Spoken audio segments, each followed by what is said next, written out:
I've now survived over 1,000 days in hardcore Minecraft. So today I'm going to show you a full movie of everything I've done. Wow, how original. In this movie you will see me getting full diamond armor to me building a massive village. Also, the microphone quality definitely sucks on the first few videos, but it slowly improves over time. Feel free to put this video on if you're revising or even if you're just playing Minecraft. But don't forget to subscribe and enjoy the story of how I survived 1,000 days in hardcore Minecraft. Today, we go from rags to riches in hardcore Minecraft. I've been playing Minecraft for over 8 years, and I've never really challenged myself. But this changes today. That's right, this is the start of my brand new Minecraft hardcore series with a twist. Totemless. Meaning I cannot cheat death, which would mean even a creeper could put an end to my world. So I created the new world by naming it Harry's Hardcore and put the seed in, which we'll see more about in this video. And welcome to our brand new hardcore world. And as you can see, we've got a pretty cool spawn on a stony peaks biome with the plains down there. We've got calcite strips everywhere, emerald ore, and there's a village right there. And I didn't choose this seed just for a village. I sort of just chose this seed more for a fun world with like massive mountains and things like that. But we got some snowy mountains off in this direction, but I guess let's loot the village first. But as we do in every Minecraft world, let's start by punching down a tree.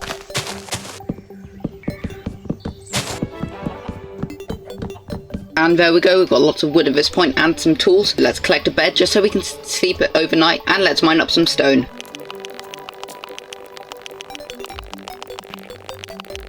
Now let's gather up some food.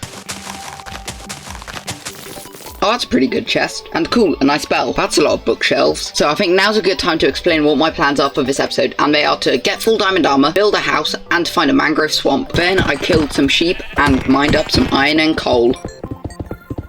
And now we've got loads of iron smelted up, so I guess it's a good time to craft the most necessary things for hardcore, which are obviously a shield and obviously a bucket. And you know what, we've got 3 iron spare, so we might as well make an iron pickaxe. Okay, so it's now turned night, so I guess it's a good time to complete day 1. And here we are, day 2 with skeletons burning. And there's a skeleton. Oh, it died instantly. And here's a couple more mobs.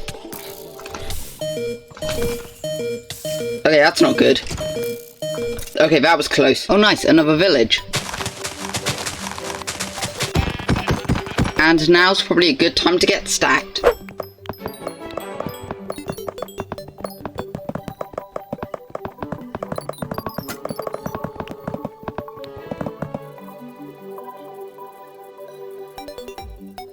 And there we go, 43 iron successfully smelted up, and time to craft some things, I reckon. Okay, so I reckon a full set of iron armor would probably be good, and then I guess we can just make some more tools. And there we go, we're already stacked in hardcore Minecraft. But now I think it's a good time to start exploring. You know what, this place around here actually doesn't look too bad. I think I might have to build a base here. We've got like this cool underwater aquifer, got massive plains, we've got sunflower plains over there, and we've got a flower forest. You know what, this may be where we base.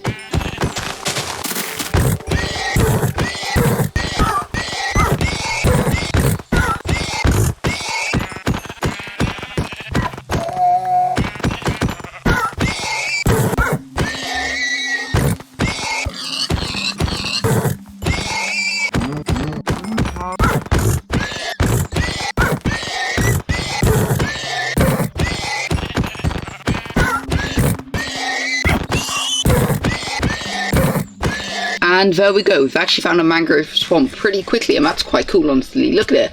I really like these new biomes, and I'll definitely gather some of the wood from it. And we've even got tropical fish and water, that's pretty cool. This may be the smallest mangrove swamp I've ever seen. Okay, so I've made my way up to one of the top of these trees, so I guess let's chop it down.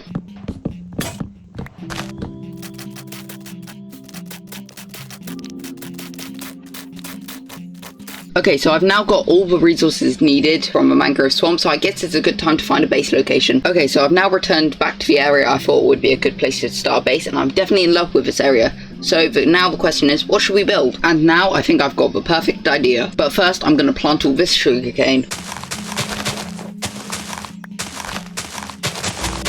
So one of my ideas for this area is just to make it into a little island, so I feel like we should start by digging all this away.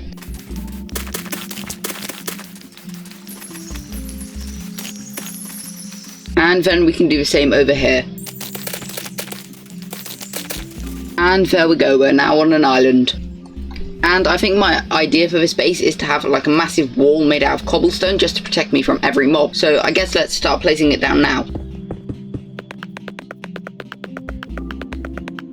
Okay, so I feel like this is a decent looking plan, so I guess now we just need to gather up a load of cobblestone.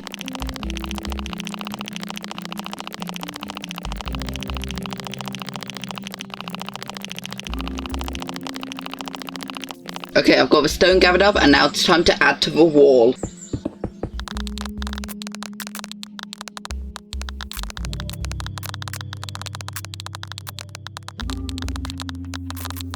And there we go, the wall is complete. Well, I mean, not exactly. We still need to up it up a couple of levels so mobs can't jump over.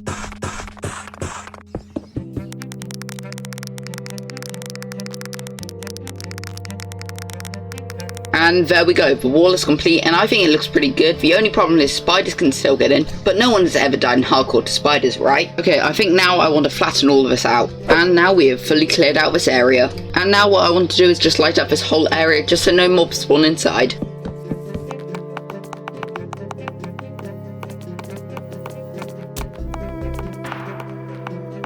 Okay, so here I've marked out an area where I want to build a crop field. And here we go, I've made this little nice farmland area. I'm going to fill it in with some seeds now. I think it looks pretty cool.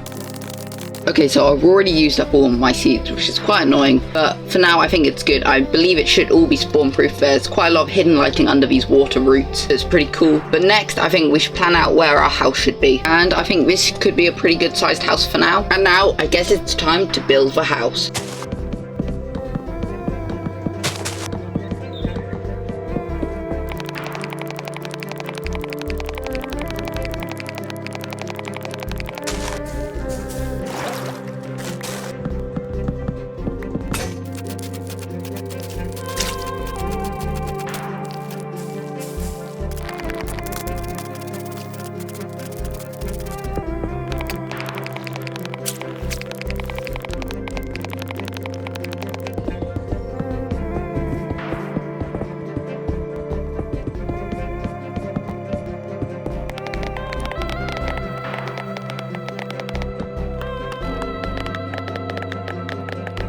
But as I'm building this house, I must remind you to subscribe. You've gotten this far in the video, you must be enjoying it, right? So feel free to subscribe for future hardcore content.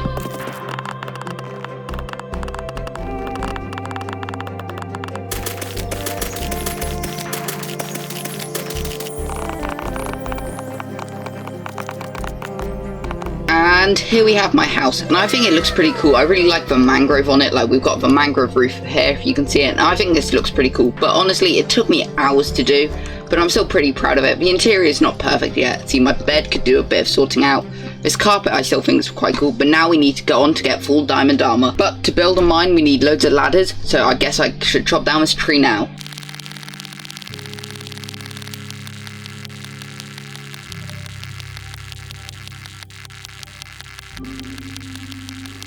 And there we go, I chopped down a tree and we've got like a stack and a half of wood now, which should be good. And there we go, I think I crafted a few too many ladders. But now I guess it's time to dig down to level minus 59.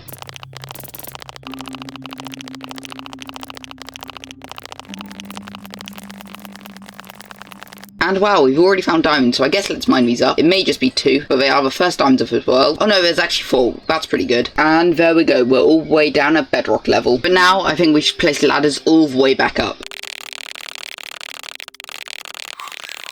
And there we go, we've got ladders going all the way down now. But now I think I should start strip mining. And there we go, finally some more diamonds. And finally some more, let's see how many this is. Once again, I think just only 4, that's not very good. But we're up to 14 now, only 10 more needed.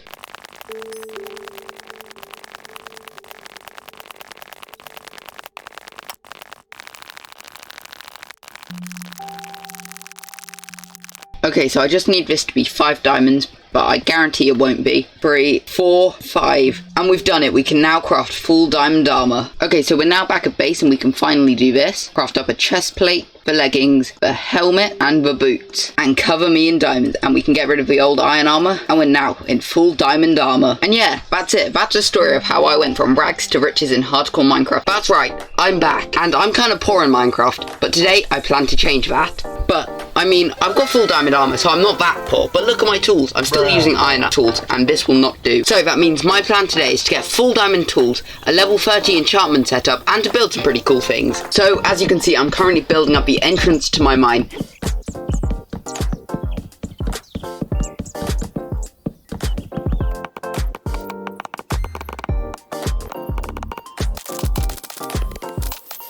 and as you can see, I think it turned out pretty well. And after this, I went live on this YouTube channel and built up this beautiful looking enchantment area where we're going to place the enchantment table in. So in between episodes, I've crafted up all the bookshelves needed, and I think it's now a good time to craft up the level 30 enchantment table. And here we go, it's now fully built up. And so far this area is looking great. I think it could do with some improving, but I'll do that in a bit. But now it is time to craft everything made of diamond. So this obviously includes the pickaxe, axe, shovel, the hoe, the sword, and of course the jukebox. And yes, we're only on episode 2 and I already wasted 2 diamonds on a hoe and a diamond on a jukebox. But luckily we can now get rid of these old iron and stone tools. And throwing on the shaders for a second, I just wanted to show you what my base now looks like, as I've done a lot of upgrading in between episodes. For example, this is a wheat field from last episode, so I've added a little campfire site outside of it, as well as a well, some fences with some crop fields. We've got like some different types of flowers all throughout this area, with flower boxes, carrots. We've obviously got the enchantment place in the mine entrance. We've also just got little fields of flowers and wheat and sugarcane, and I think this area is starting to look pretty nice.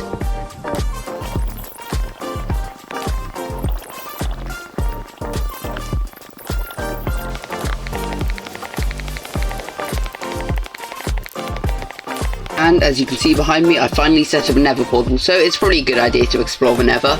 Yeah, nothing bad's gonna happen, but obviously I should put on a gold helmet before going in. And great, we're in a crimson forest. At least we have quartz, which is one of the main reasons I came here. Okay, so I'm now back at base, and I think it's a good idea to enchant the diamond sword, as I know we're guaranteed at least looting free. So let's see what else we get, and knockback, that's kind of bad. Okay, so I've just gathered up a couple of stacks of flowers, some dirt, and some sugarcane, and I think it's a good time to start decorating the outside of the base.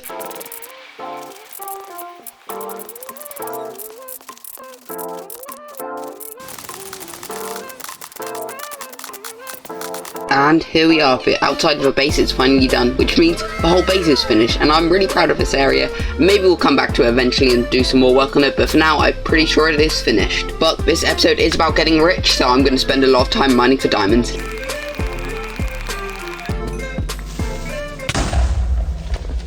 That could have ended badly, and nice, we found an iron vein. So that was a bit of a disappointing mining trip, but we did get a couple of diamonds and some amethyst, so it's not all bad. And you know what, I think I'll enchant this pickaxe and hope we get... Oh, okay, that's not very good. But we do get prot 4 on the chest plate next, so that's pretty good. Okay, so I was just exploring the nether, getting some XP, and we found a fortress. Oh wow, that's a good chest. And I've just found a blaze spawner, so it's time to farm it. And slightly burning, I think 16 should be enough. Okay, so I'm now successfully back from the nether, and I didn't die, which is quite good, but it's time to enchant the armor. So I already said I wanted to enchant the chest plate with protection 4 first, and we just get that, that's pretty bad.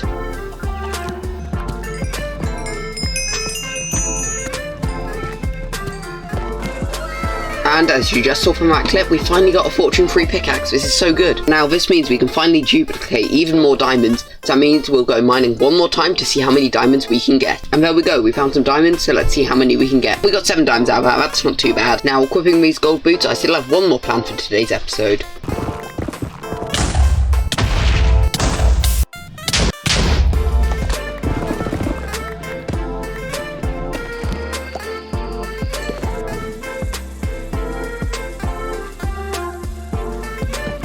And yes, I did just spend 15 minutes getting one netherite ingot. And normal people in Minecraft Hardcore would make a netherite chestplate, a sword or a pickaxe, but instead, netherite hoe, let's go. And we hit 30 levels as well, that's pretty cool. And I think it's only right that we enchant this hoe and see what we get. Only efficiency 3 or unbreaking as well, not too bad. But there we have it, that's the story of how I got rich in Hardcore Minecraft. Now that we have overpowered tools in Minecraft Hardcore, it's time to move on to crazy mega projects. Like how today we build an ultimate farming village. Let's get right into it. So the first thing I want to do in this area is to add in a path. So as you can see, we are currently building up a design of a windmill by I'm Random, so make sure to check out their channel, link in the description. But also don't forget to subscribe to me, as I would really appreciate it on the road to 2,000 subscribers. So now that I've built the windmill, I've added in all these leaves to mark out where the crop fields are going to be, and where the netherrack is, this is where the villages are going to be. But I think now's a good time to start working on the fields. And there we go, we now have 2 massive fields planned out, so I guess it's time to start filling them up with crops.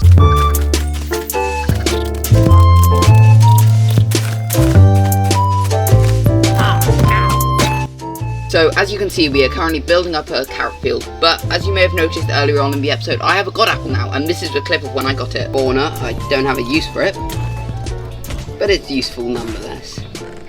Oh! God apple! Oh no, that's really good. But taking a quick break from the carrot field, as you can see, we are currently on day 99, and as soon as we go to sleep and wake up in the morning, we are finally on day 100. But this obviously isn't the end of the series, this is only the beginning. And already from a distance, the area is looking amazing. And now that it's pretty much the end of the day, I have made a map of the world and what it looks like on day 100. I plan to do this every 100 days to see how our world develops. But for now, I think this is looking pretty good. And now it's time to continue work on the carrot field. And there we go, we have finally finished off the carrot field. Now that the walls have been built, it's time to build up some houses.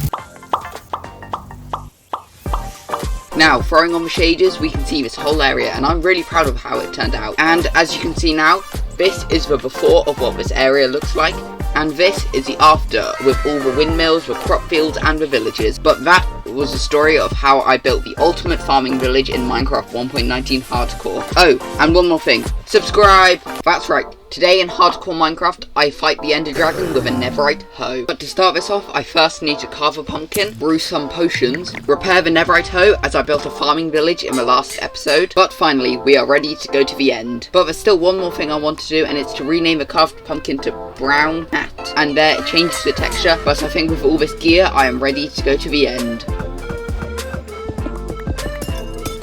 And here we are in the stronghold. Hopefully we can find a portal room pretty quickly. And we get a loyalty free book, which isn't that bad. And here's the second library with a sharpness free and protection free book. That's actually quite good. And this chest with unbreaking free and protection free. That's really good. Sharpness 4 and accuracy, also really good. And smite 4, fortune free and protection free. That's amazing. And apparently a zombie spawn. That's pretty cool. Any good loot, as in another god apple? No, but we got other side. That's pretty good. And there we go. We finally found the portal room. Now that I've got the netherite hoe, I think it's time to fill up the portal.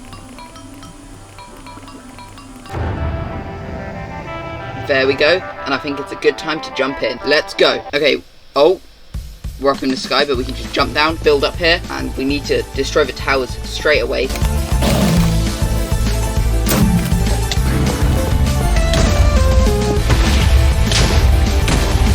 Now that all the towers have been defeated, it's time to kill this dragon.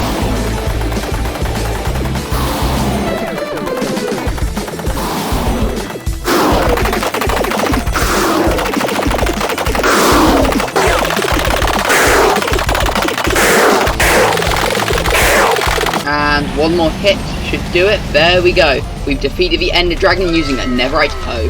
And we finally defeated the Ender Dragon in our hardcore world. And there we go, a stack of levels, that's pretty cool. But as you can currently see, I'm building up a brand new bow. But now with our bow successfully crafted up, it's time to go back to the end and raid some end cities. And now it's time to go through the end gateway, and there's no need to be careful as no one in hardcore's ever died to an end gateway. I really need to stop making that joke. But now it's time to explore the end. And there we go, just coming into view, we found our first end city. But unfortunately, it looks like it has no ship. And here we go, we've made it up to the first loot room, and let's hope we get some decent loot. That's quite a bad helmet. That's an okay pickaxe, and that's quite a decent pickaxe. And here we go, the first few shulker boxes of the world. But before we leave this end city, if we quickly get levitation from one of these shulkers and ender pearl right down to the bottom, we should get a really cool advancement. And there we go, great view from up here. And there we go, we finally found an end ship. And here we go, we're finally on the ship, and we've just got to take out this one shulker to finally get the elytra. And here we go, here's the elytra. and we finally got the elytra in hardcore Minecraft. But the one thing I need to do with this elytra before I equip it is to put unbreaking on it. We don't have mending yet, but I plan to get that later on in this episode. And then name it, and there we go. And obviously we can also craft up loads of fireworks. But with the elytra now equipped, we can take the first flight of this world. And here we are, we're finally back at the main island, and now it's time to head back to base with the elytra. And as you can see, the farming village is already coming into distance, and honestly it looks amazing from up here. And then here's our starter base, which also looks amazing from the sky. So now that we are back at base, I decided it's time to upgrade my gear. So as you can see, I put blast protection 4 on my leggings, so I never have to worry about dying to a creeper again. As well as this, I put mending and curse vanishing on the chest plate, so it's even stronger than before. And then I decided to cure a zombie villager I found earlier, and eventually got a mending trade, which I have now started to put on all my gear. And I also finally named a dog outside my house Ted, as it's based off my real life dog. And there we go, this was a story of how I defeated the Ender Dragon with a netherite hoe in Minecraft Hardcore. One of my favourite things to do in Minecraft is to make overpowered gear, which is why we're doing it today in Hardcore Minecraft. But not only this, I also plan on making an iron farm, a creeper farm, and an enderman farm to set us into late game Minecraft. But in between episodes, as you may be able to see, I've been doing lots of work on our ultimate farming village we started building in episode 3. And I added like fields like this netherwort field and this sweet berry field, as well as making loads of different flower fields and even sugarcane and potato fields down here. Next up, I have made a really good new pickaxe now called the Multiply, which is a maxed out fortune free pickaxe, and to get all the XP I traded with a new farmer villager, as you can see now. But I think our first mission of the day should be to mine some netherite, so let's go.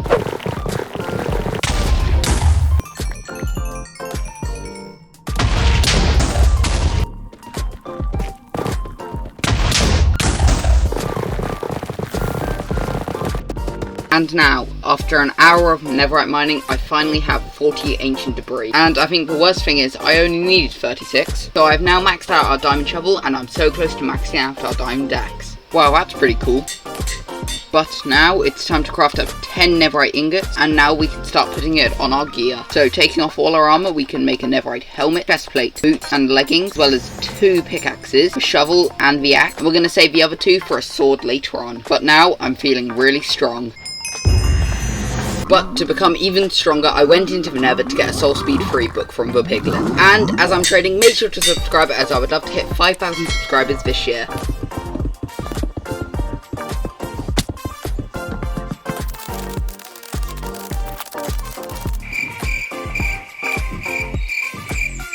And here we go, the villager breeder is now built up. And yeah, I recently changed my skin. What do you think about it? I personally think it's quite cool. I may not keep it into the future, but for now I think it looks pretty good. Although we now have full netherite armor and netherite tools and have built villager breeder, we've still got some more things to do in this episode, like building a creeper farm and an enderman farm. So let's get right to it.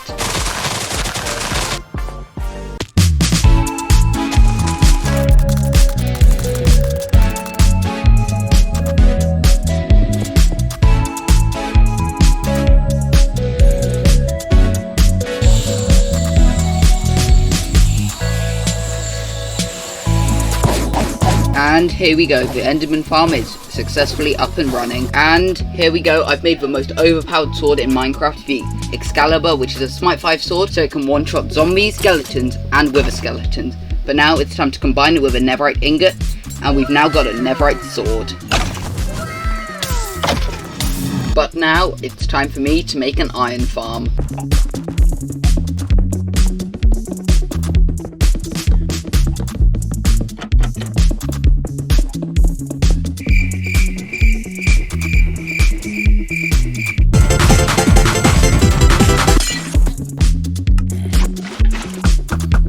And there we go, we now have built up an iron farm. That means we're one step closer to being in the late game of hardcore Minecraft. And probably the best thing of this farm is that I built it in the spawn chunk, so it will always be running. But now it's time to build up a creeper farm.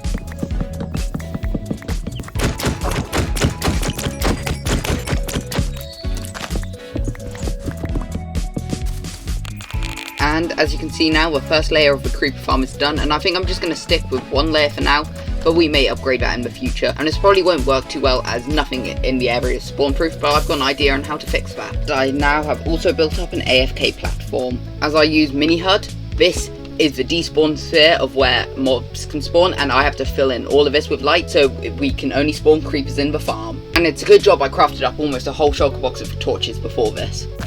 And now that I've lit up the whole surface, I've just come down here to check on how much gunpowder we have so far, and we've got one bit, which is quite bad, but as soon as we light up the caves, this should be working way better. Although I didn't light up every cave, as you can see on the coordinate, we are on day 199, so as soon as we sleep, we have successfully hit day 200 and have finally survived 200 days in this hardcore world. And we can give the day 200 map a name, and you can see like the massive farming village, it's standing out way more on the map now. And although this creeper farm is not fully spawn proofed yet, I'm going to AFK for a few minutes to see how much gunpowder we can get. Jump down and hope we get a bit of gunpowder, but apparently we only have one, which is quite true. Oh no. One creeper's now spawning. I don't know why we haven't had any others spawn at all. Okay, so I found out the problem was actually that the AFK platform was too high up, so I fixed it now, and it should be working much better than before. And as you may be able to see, we've got loads of creepers already floating into the system, so it definitely works much better now. Although we now have a working creeper farm, there are two more things I want to do in today's episode, including fighting the Wither to get a fully powered beacon, and raiding an ancient city so we can get swift sneak free for our leggings. But I think the first thing we need to do is hunt wither skeletons.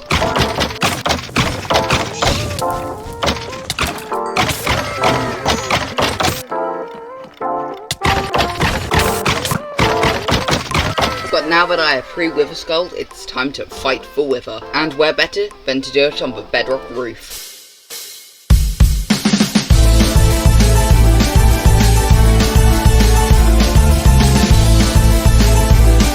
Well, that was pretty easy. Now to fight the warden. Don't worry, I'm only kidding. We're not going to fight the warden. I do want to raid an ancient city though, so we can get swift sneak. Okay, so I just found this, and we've got to be really quick and make sure we do not activate a single shrieker. And I do see quite a few chests over there, so I think this is our best bet.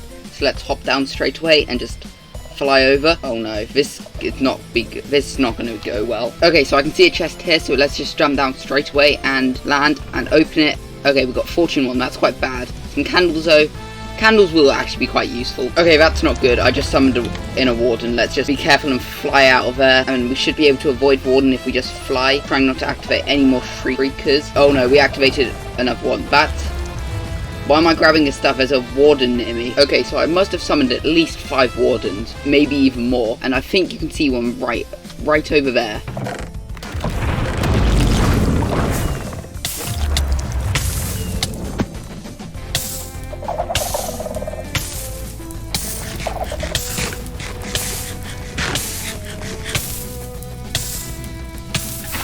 Okay, so we got really close to dying there, not to a warden, just from my own stupidity. Maybe we should just head back to base for now. And although we were unable to get swift sneak free, I'm still happy that we went to the ancient city as we got a new god apple. But overall, I'm pretty happy with what we've got done in this episode. We've got full netherite armor, built a massive extension onto our farming village, built a villager breeder, a creeper farm, an enderman farm, and an iron farm. So I'm pretty happy with where we're at in this hardcore series now. So make sure to subscribe. I built my player head out of every block in hardcore Minecraft. I first start off with simple blocks to get, like dirt and stone, but by the end of the video move on to netherite blocks, and even some surprisingly rare blocks. But to build this player head, I first want to carve out a little island here. With the island now successfully carved out, I need to grab a load of white concrete for the outline of the build.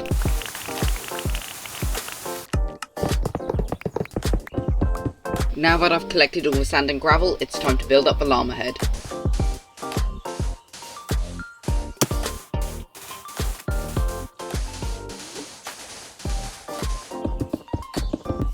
And there we go, the white concrete llama head is now built up.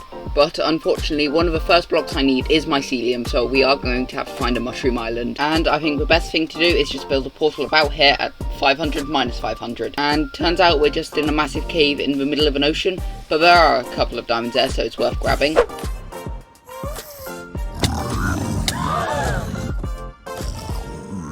Oh hey, a mesa. It's not what I'm looking for, but it's pretty cool. And there we go, just coming into view, we finally found a mushroom island. But now to pick up the one block of mycelium we need. But whilst we're here, I might as well collect the mushroom blocks for later on. And actually, this is a massive island, so let me know if you want to see me build a base here at some point. I could definitely do it. And I have gathered up a few types of blocks, and now it's time to place them on the llama head.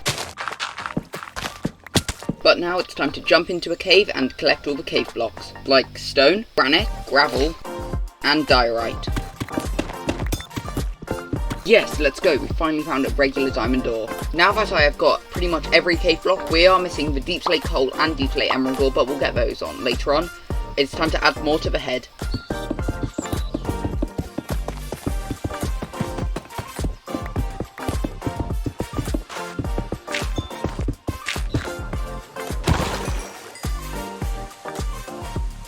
And yeah, as you just saw, we finally got a trident, so it's time to enchant it. But unfortunately, we didn't get anything good on the enchant, so we'll just have to wait for later on. But in the meantime, let's collect all the wooden materials for the llama head.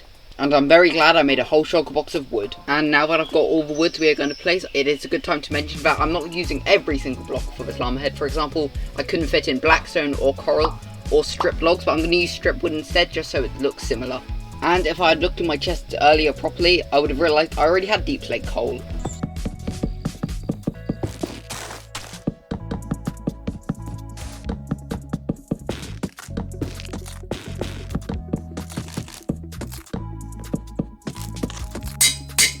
But now that I have this brand new trident, it's time to raid an ocean monument for the prismarine blocks. And there it is, the monument. Let's just go straight in. You know what? Ignore all the guardians. We'll just dig straight down into in front of the elder guardian and just start hitting it with this sword, hoping to do quite a lot of damage.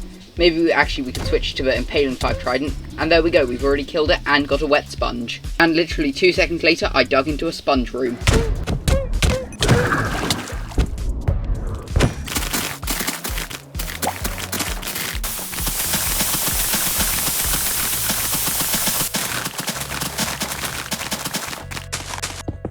Now that we have collected all the prismarine, it's time to collect the nether blocks.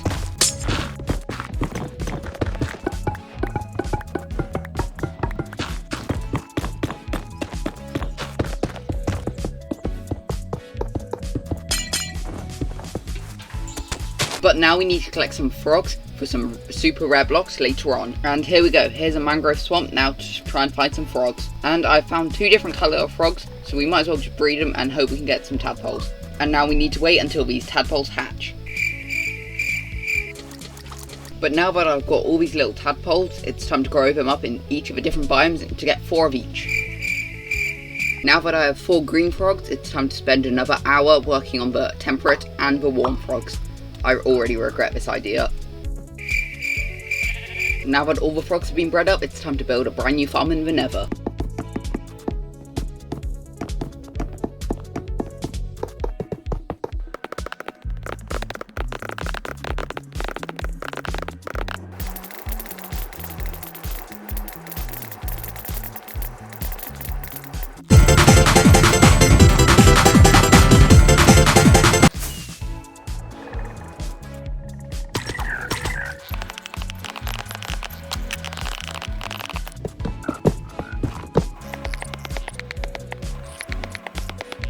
And as you can see, our frog-like farm is finally built up and finished. However, as you may have seen when building it, I did kill quite a few frogs just from flying up, which I'll try and replace at some point in the future. But I'm now going to AFK up here to see how many frog-lights we can get. 1 hour later. After an hour of AFKing, let's finally check and see how many frog-lights we have. Yeah, that's pretty good. That's also good. That's good. Yep, that's good. Pretty good. Pretty good. Pretty good. Pretty good. And that's pretty good as well. So I've sort of got a bit of a problem. Basically, the ochre and pearlescent froglights, I've got too many of them. So I'm just going to put them back away for now. And maybe in the future we will have a use for them. But at least we now have a full shulker box of froglights, given that we only need 1 of each for the llama head. Now that the froglights have been sorted out, it's time to collect all the miscellaneous blocks. Let's go straight to the end.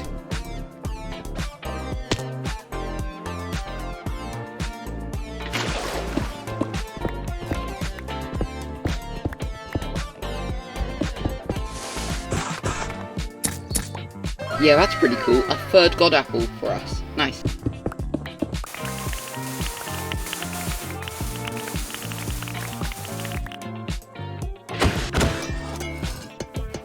Now that I have over a full shulker box of different blocks, it's time to place them all down on the llama head.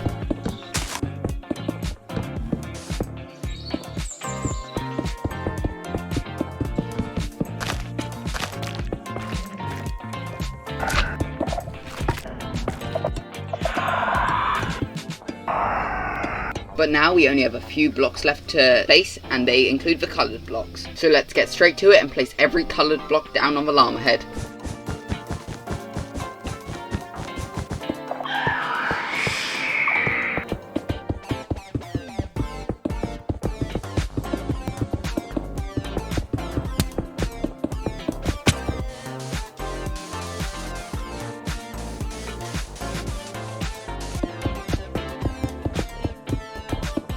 But now that I've got every coloured block placed down, we've only got one thing left to do. Gather the deep slate emerald ore and the netherite block. So let's craft up a stack of TNT and go to the nether to explode all of it. And now with an area dug out, it's time to start placing TNT.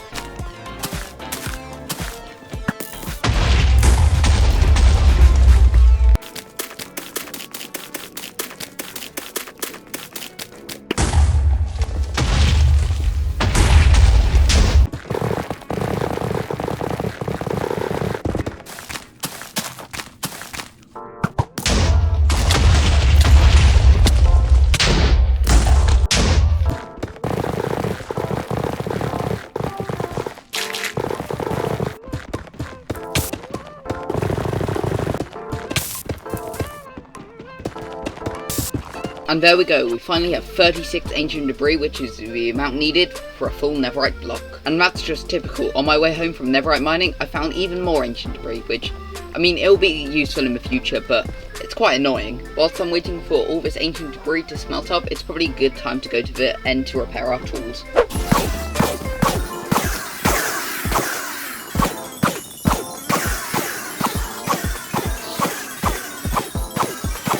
Now that I've repaired all the tools, it's time to find the hardest block to get, the deep slate emerald ore. Let's go to the mountains. And we are now on the spawn mountains, and I feel like I'm just going to go and find a cave and hope we can find some deep slate emerald ore. A few moments later. Okay, so I was just exploring this cave and I found some deep slate diamonds. I was a bit annoyed because we hadn't found the deep slate emerald ore then. And then looked at it, and we finally got the deep slate emerald ore in this world. And let's just pick it up to make sure it's not destroyed, and we finally beat the challenge. And with 36 netherite scraps successfully smelted up, I can put it in a crafting table with all the gold. We can make 9 netherite ingots, and I can craft a block, and we have successfully made a block of netherite in this world. As well as this, I can actually craft up a beacon, which I forgot to do last episode, but we do need to place it onto the llama head, and just like that, we've crafted up a beacon. And even though we're in the rain, I can place down a beacon, and as the Skulk Shrieker sets off, I can put an iron ingot in, and we can get speed 1. As it's only a level 1 beacon, I can place in the deep slate emerald ore, and finally, place in the last block, the netherite block. And we have done it. We've successfully made a llama head out of every block in hardcore Minecraft. But also, massive shout out to Sandiction and Orst for the inspiration for today's video. But that's it. I built a llama head out of every block in hardcore Minecraft. This is my dog Ted, and this is him in Minecraft. And he's been living outside my house for over 2 months now. But that changes today as I plan to build him a castle inside of Minecraft Hardcore. But I have one problem. To build a castle I need loads of blocks, and to get loads of blocks I need a beacon. But I do have a beacon. It's right here on the llama head I built in the last episode. And although I could just take this, I might as well grab a new one, as this is a llama head built out of every block. So that means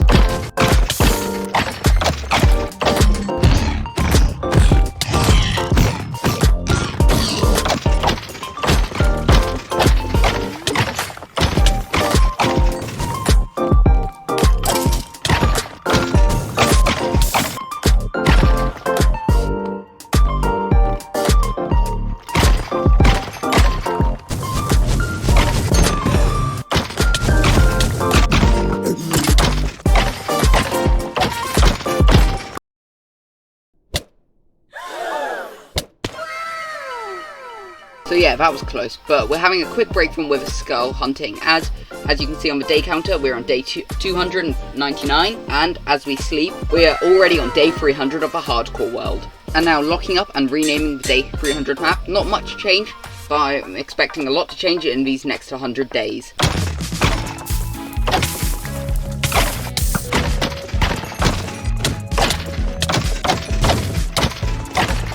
Now that I have 6 Wither Skulls, I have an idea of how to get loads of deep slate for the build. Now this method of mining deep slate was actually inspired off of a Metricut video, so make sure to check him out as well.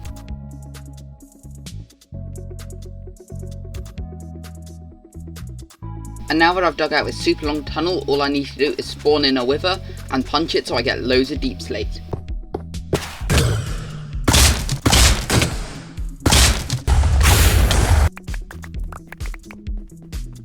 So almost a full shulker box of deep slate. I would say that's pretty successful.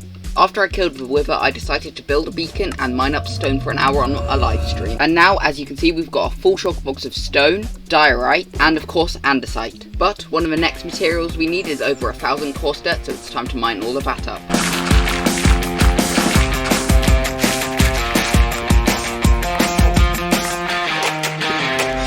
And just like that, we have a whole shulker box of coarse dirt. Next up, for one of the roofs, we need stripped mangrove wood and nether wart blocks, so it's time to gather both of those.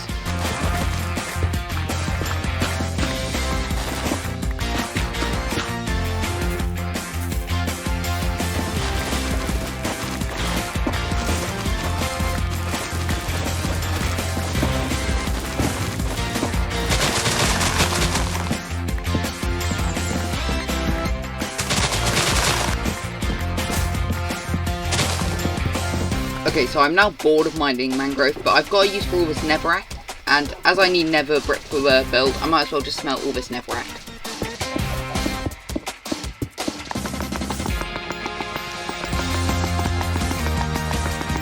As we need red nether brick now, it's time for me to mine up our nether wart field.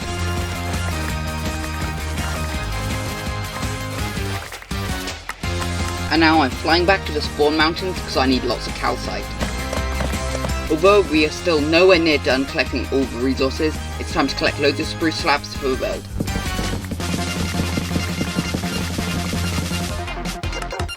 Now that all the slabs have been collected, I just want to collect one more thing, which is a bit of dirt for terraforming. But now it's time to place loads of coarse dirt down.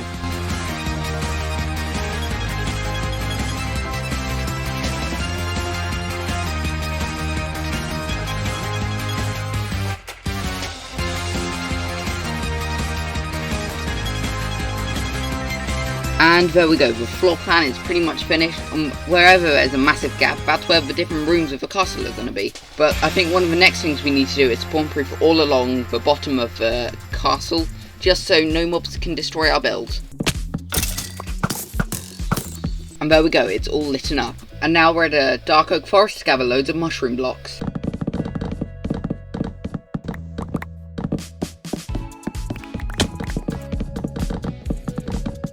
One more block I now need to gather to start work on more of a castle is white concrete powder, so let's do that now.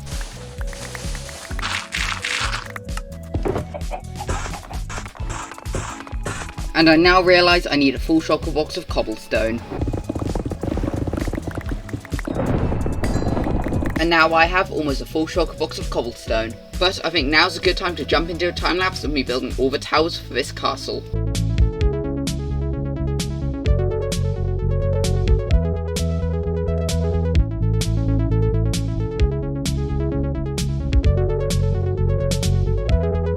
And there we go, the first two towers, the gate and all the walls are now done. And there we go, I've done a lot more progress on the castle, adding all the outer walls and built up 2 more towers. But now I'm going to head over to the mesa because I need lots of yellow terracotta.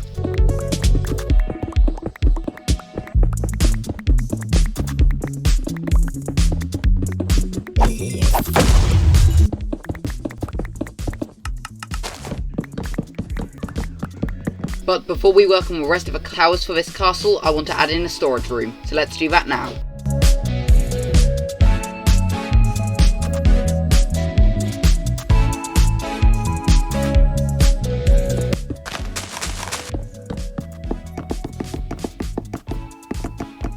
And there we go, the storage room is now complete, and I decided to use lots of terracotta and even glazed terracotta to change it up around the boring stone palette. But now I need to gather loads of mud for the throne room.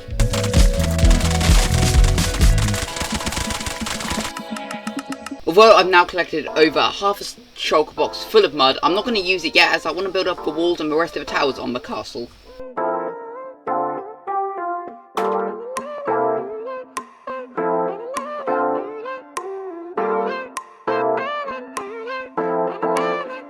And there we go, this place is looking much more complete, but I still got 2 more towers and the rest of the roofs on the walls to build.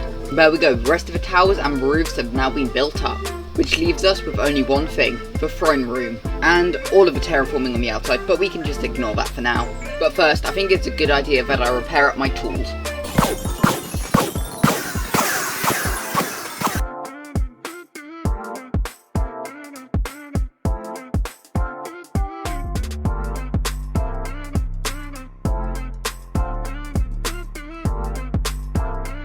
And there we go, the exterior of the throne room is now complete. I am missing some red carpets along the top, but it is currently Friday and I wanted to get this video out on Saturday, so I'm not going to have too much time, but maybe in a future live stream we can do this, as I'm not going to do all the interiors of the rest of the buildings, except the throne room itself.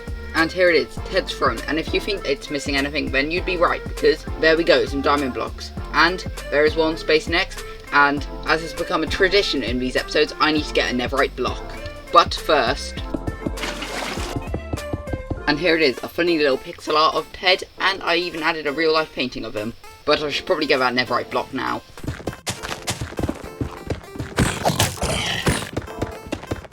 And there we go, we can craft 9 netherite ingots and turn it into 1 block of netherite. And we can place down the netherite block.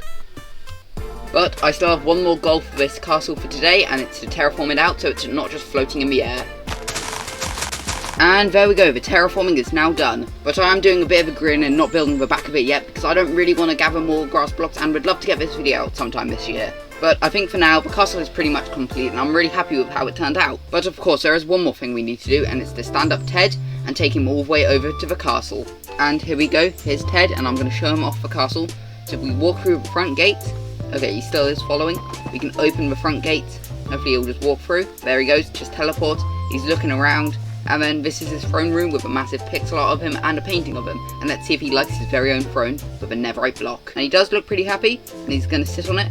Yep, there he is. And I'll even give him something to eat. Although the rest of the throne room is still pretty empty, I plan to fix up this and the rest of the castle on live streams in the next couple of weeks, and even in the next episode, so make sure to subscribe for that. But there we go, that was the story of how I built my greatest build in Minecraft Hardcore, a castle for my Minecraft dog. And I guess my real life dog. My Minecraft world looks pretty boring. I mean, I do have a massive farming village and a castle, but they could do with some work. Which is why today in Hardcore Minecraft we're focusing on a building type episode, adding lots of detail throughout my Minecraft world. Starting off with...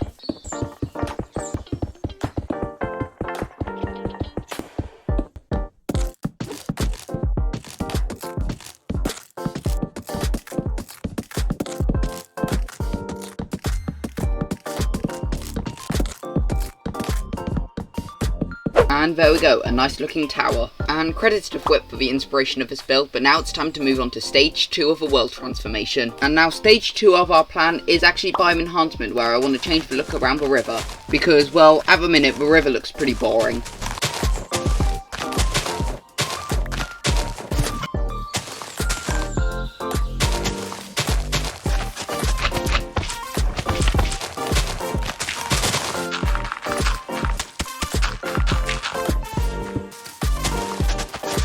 Although there is a thunderstorm going on, I did want to show off this area, and I'm really proud of what it looks like now with all the mud around. I think it just looks amazing. But, as seems like a tradition in these episodes now, it's time for me to go to sleep as we're on day 399, and wake up on day 400. And we're getting very close to day 500. And now that we have reached day 400, make sure to subscribe, as I make a map every 100 days, so we can see what the progress is like in the world. So make sure to subscribe so you can see what the world will eventually look like. And there we go, I added in some custom trees, and I honestly think they look pretty good. And throwing shaders on and looking at these trees, I'm really proud of these, and I think these look awesome along the riverside.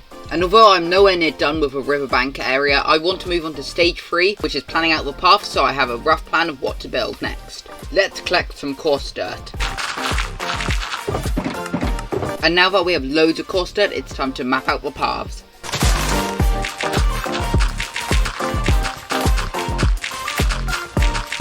And although it's looking a bit plain, I still think the path looks pretty good for now. Obviously it's going to go up further this way because I've got a plan of a build I want to do later on in this episode, but I also want to extend the village down here and even make some market stands over there. And after a bit of time I did some more work and added 4 market stands, a well and some custom trees, and I'm pretty proud of this area. But there is still lots more room for loads more market stands which I can add now. Now a lot of time has passed at this point and I've added in 4 new market stands and even this nice wagon here carrying loads of different goods. And I've now got a little area planned out for a little flower field, so it's time to do that now.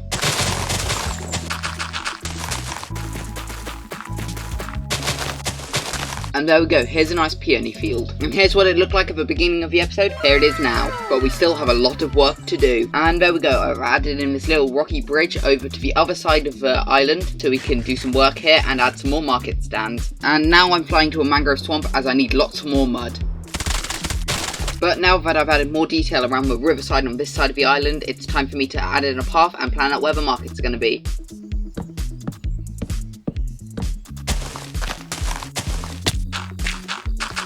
So I'm definitely being a bit impatient, but I've got this map in my house for the longest time and I just want to update it to see what the village actually looks like now. And if I put it in my offhand, I guess, and we fly, and yeah, it definitely looks much different than it did before. We can see all the markets on it. But we've still got lots more to do, including adding loads more fields on this side of the farming village. And now I've added in this little dandelion field and I think it looks pretty cool. But I now need to visit the Enderman farm as my shovel's definitely seen better days. So, as well as adding little market stands around here, I also have an idea to build up a couple of mud huts. So let's try that now. And there we go, the first mud hut is done, and I think I'm going to add another one here. There we go, 2 mud houses, and I decided with this one to vary the height so it's a bit taller so it doesn't look all the same. But it's now time to become the farmer llama as we need to plant a beetroot field.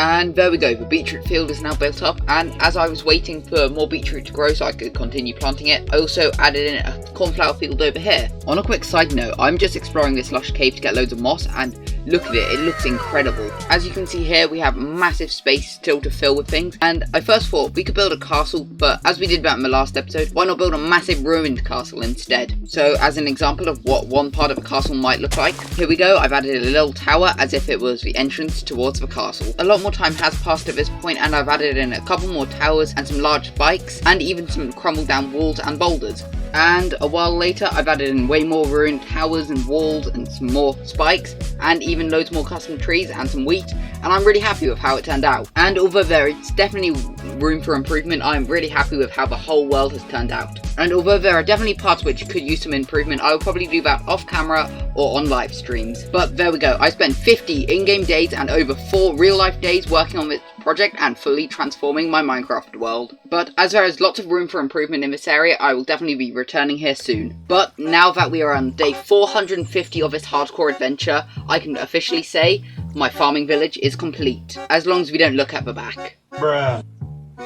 I love exploring in Minecraft, so today I decided to map out my Minecraft hardcore world, but not with any old boring maps, 4:4 scale maps. And one of these maps covers a 2048 by 2048 area, or over 4 million Minecraft blocks, so we better get started. But to get maps, I need a villager, and to trade with a villager, I need emeralds, and to get emeralds, I need paper, and to get paper, I need sugarcane, and to get sugarcane, I need... So let's build a sugarcane farm.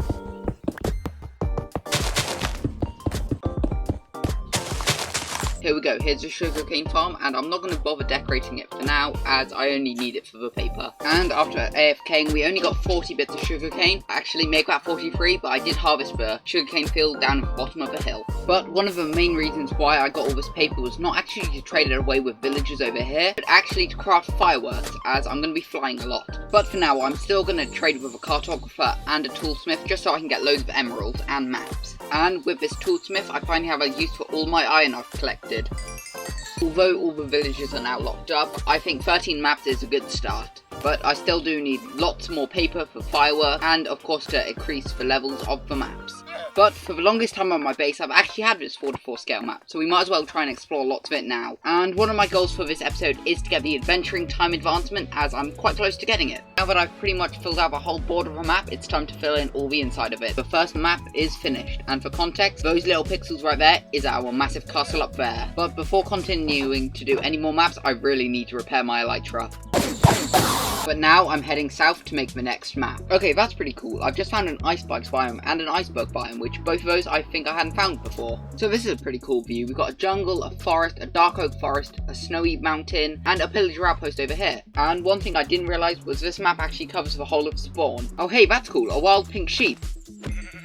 Oops. And the second map is now complete. There we go, the first two maps have been added up onto the map wall and you can really see how big the land is around here. But now it's time to do the northern map. Also, whilst I'm exploring this new map, make sure to subscribe as I'm going to cover over 37 million Minecraft blocks in this episode. As I was exploring one of the next maps, I found this, a massive woodland mansion. But I got scammed as it's not even on the map. But as this is a no totem world, there's no point in raiding it for now. So I've now done the most northern map, but wait, I've also done the eastern map and also the northeast map. And I think it's so cool how much ocean there is around this area, and even loads of like jungle and mangrove swamp, and then it turns into like a warmer part, and then there's a much colder part down this way. Boom, the next map is done. I think during this next map I'm going to play a game so I don't get bored of pointing out every structure I find. Village, ruined portal, another village, ocean monument, a weird looking shipwreck, some ocean ruins, another shipwreck. On a side note, this savannah mountain is massive, but I'm still missing 2 biomes. Yet another ruin,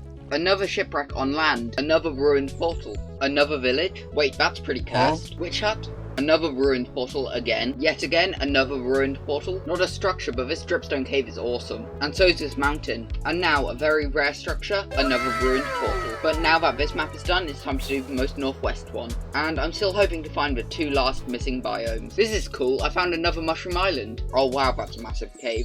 Yes, I found one of the rarest items in the game, the large fern. But before finishing the rest of the map, it's time for a rescue mission as there are some Malays trapped in these cages. And I can quickly open up these cages, and you know what, I'll give them different items each, just so we can hold something. There we go.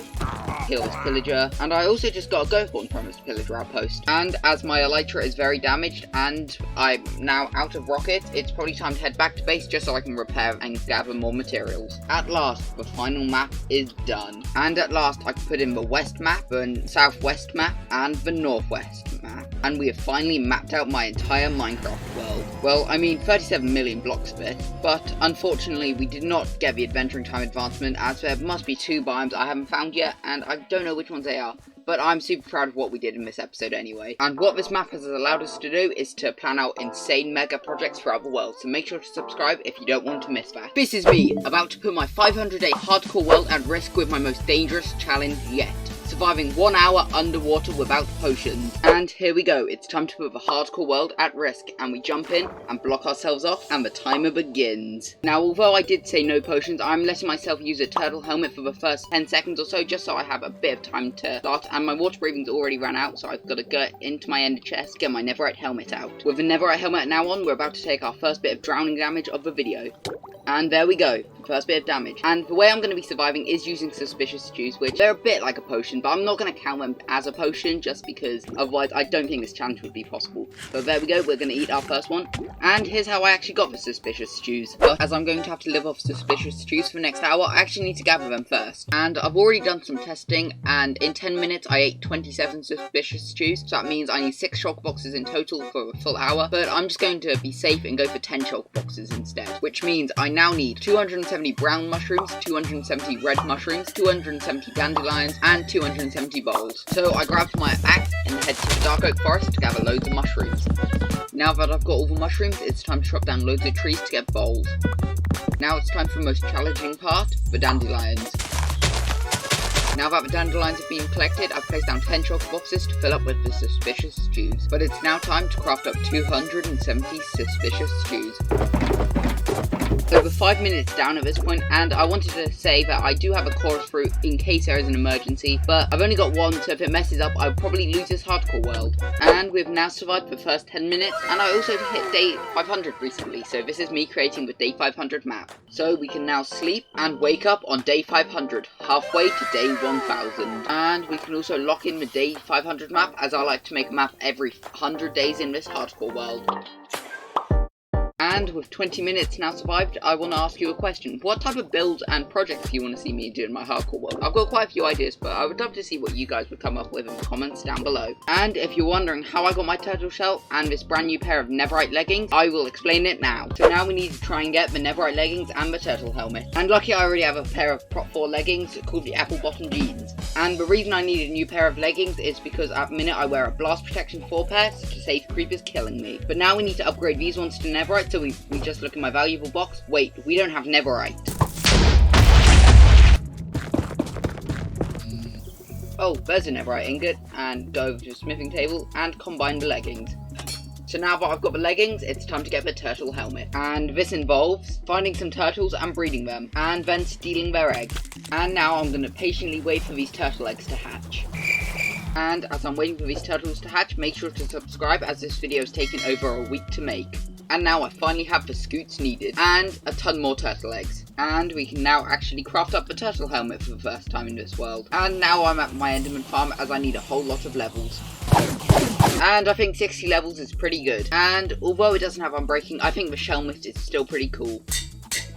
And I've now survived half an hour of the challenge. If you want to see more of this hardcore world, I'm going to be doing a world tour on my second channel very soon, so make sure to subscribe to Harrydallama Extra as well. And I will continue to do one of these world tours every 10 episodes, given that we don't die. Oh, look at that beautiful sunset. It's a shame I'm underwater. Oh hey, that's a nice bee. Now we have survived over 40 minutes, and I've now eaten 64 suspicious stews, and I think getting 10 chocolate boxes may be a bit too many. I now have only 10 minutes left of this challenge until I'm allowed out of this cage. And if you're wondering why I've only been slowly drowning, it's because of respiration free, as it allows me to survive a bit longer underwater. For example, if I take it off, I'm taking loads more damage. And now, as I only have less than a minute left, I'm just going to take off my helmet for the last final bit, but I'm going to have to make sure I eat suspicious stew or I might end up dying. So I'm just going to have to keep eating them. I really hope I don't die in this final minute. 10 seconds left. You know what, I'm just not going to eat any more suspicious stews. 5, 4, 3,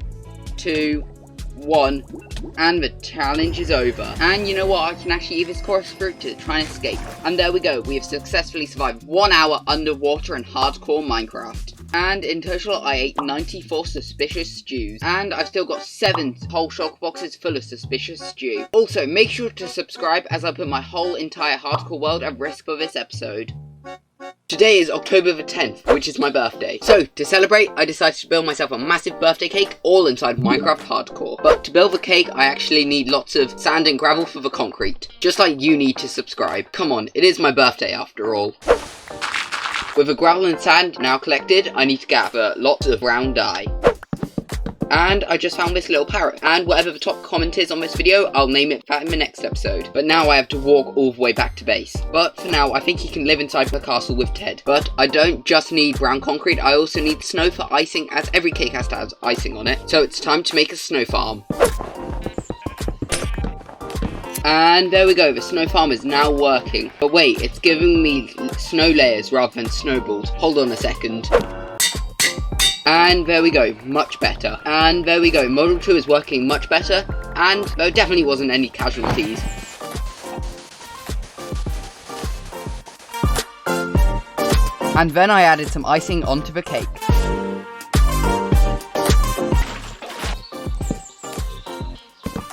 But for the floor in here, we need lots of mangrove wood. So it's now the next day for me, and I've finally got some microphone upgrades. But as it is my birthday, there's only one thing I have to do: eat some cake. That is, if I can remember how to craft one. But before I eat my cake, I'm going to bring a couple of friends over to the cake, including this parrot and Ted, and of course Sage the donkey. But I've now brought my cake over, it's just I'm not hungry enough to eat it yet. And there we go, I'm finally hungry enough. But now I can finally eat my birthday cake.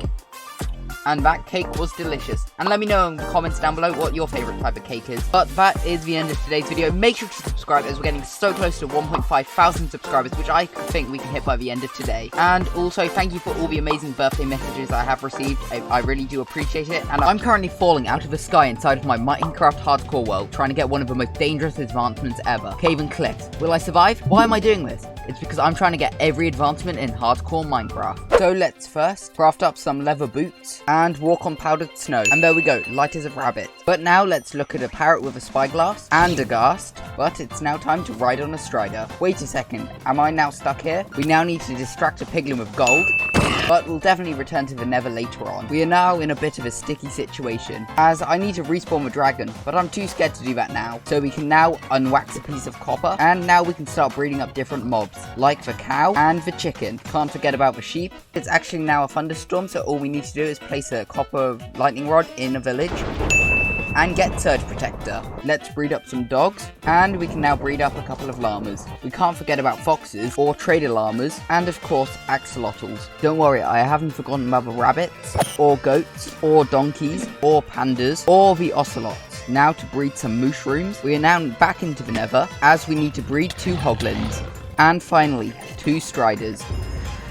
And there we go, 2 by 2. And now we need to fully charge up a respawn anchor. Boom, country load, take me home. I can't believe I don't already have this one. There we go, whatever floats your goat. Inside this hardcore world, I've mainly eaten cooked beef, cooked pork chops, and golden carrots. So I think I need a bit of a balanced diet. So I now need to eat a sweet berry, a poisonous potato, and a spider eye. And also a beetroot, potato, and rotten flesh. And now raw rabbit and raw mutton, raw cod, a carrot, raw salmon, and raw pork chop, raw beef and a baked potato, cooked mutton, a tropical fish, raw chicken, and cooked salmon, dried kelp, cooked rabbit, and a chorus fruit. Now it's time for pufferfish, cooked chicken, and a golden apple, and of course a cooked cod. Now for bread and a bottle of honey. Now for a slice of melon and a pie of pumpkin. Now it's time for beetroot soup and rabbit stew. We can't forget about the cookie or the glowberry. And an apple a day does keep the doctor away. Time for a bowl of mushroom stew. Now we have 1 type of food left, the god apple. And I already have 3 on me, but I would rather get 1 more just to be safe. And there should be an ancient city right below me, so I've got to be really careful so I don't spawn a warden and die. And I have now found the ancient city. Okay, so I definitely just summoned a warden in over there, so I'm not going to return over here. So we've got to find one over here, or I might as well just eat one of the ones I have on me right now. Okay, I did manage to get that god apple as you just saw, but I'm too scared to continue exploring, so let's just dig right up to the surface. We now need to do some brewing, as the next advancement I want is a furious cocktail. And for this we need all 13 status effects. But now it's time to get a furious cocktail. Let's splash all these potions up. Get out of the poison, and we want to grab a god apple. There we go. And we eat the god apple, and we get a furious cocktail and a balanced diet. Wait, isn't there another advancement to do with potions? Nah, I don't think so. But we now need to go through this portal to this pillager outpost. And we need to take out this pillager captain for voluntary exile. But I'm not ready to fight a raid next, so I'll just drink some milk instead. And using my new LA friend, I can drop a cake over here and use a note block. And it should fly over to the cake and pick it up. And there we go, birthday song. Also, let me know down below what I should name the LA. But I've now made a brand new crossbow, which will be used for a couple of advancements later on. I've now found the windswept gravelly hills, meaning I only have 1 biome left to find. And we can now go through this nether portal. And subspace bubble and adventuring time have been completed. And wait a second, I just found another mushroom island. What are the chances of that? I finally managed to find us a second trident. Here we go, our brand new trident, the dinner fork. We do now need to wait for a thunderstorm so we can properly use it. The next day. Finally a thunderstorm, I just need to find a villager that I'm willing to zap with lightning. And most of these villagers I've actually traded with, so I would feel a bit bad zapping them. Wait, how did that kill it? For this advancement, I am willing to sacrifice one of the villagers in my villager breeder, as it's been working super well, and I don't think I'll need him ever again. Okay, I missed. That was awkward. There we go. And there we go, very, very frightening has been completed. This may be a bit of a stupid idea, but I really want to get a creeper head. So if I just lure this charged creeper over here, make sure I'm blocking. There we go, kill that creeper. And we do get a creeper head, nice. And let's quickly try and get a skeleton skull.